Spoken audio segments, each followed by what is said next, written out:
Chapter 7. Living in Moscow by a morning train, Levin had put up at the house of his elder half-brother, Kozhnichev. After changing his clothes he went down to his brother's study, intending to talk to him at once about the object of his visit, and to ask his advice, but his brother was not alone. With him there was a well-known professor of philosophy, who had come from Kharkov expressly to clear up a difference that had arisen between them on a very important philosophical question. The professor was carrying on a hot crusade against materialists. Sergei Kozhnichev had been following this crusade with interest, and after reading the professor's last article, he had written him a letter stating his objections.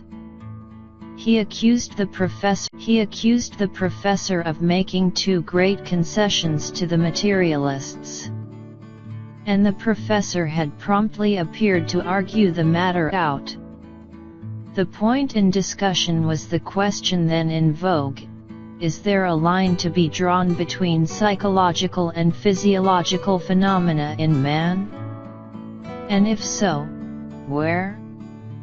Sergei Ivanovich met his brother with the smile of chilly friendliness he always had for everyone, and introducing him to the professor, went on with the conversation. A little man in spectacles, with a narrow forehead, tore himself from the discussion for an instant to greet Levin, and then went on talking without paying any further attention to him. Levin sat down to wait till the professor should go, but he soon began to get interested in the subject under discussion. Levin had come across the magazine articles about which they were disputing, and had read them, interested in them as a development of the first principles of science, familiar to him as a natural science student at the university. But he had never connected these scientific deductions as to the origin of man as an animal, as to reflex action, biology, and sociology, with those questions as to the meaning of life and death to himself, which had of late been more and more often in his mind.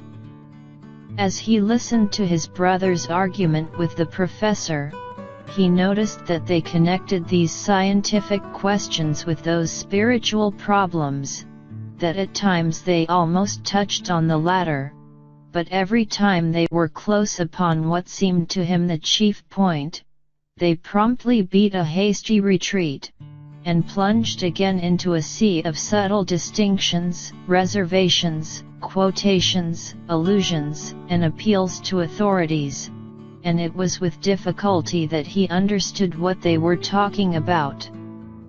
"I cannot admit it," said Sergei Ivanovich, with his habitual clearness, precision of expression, and elegance of phrase.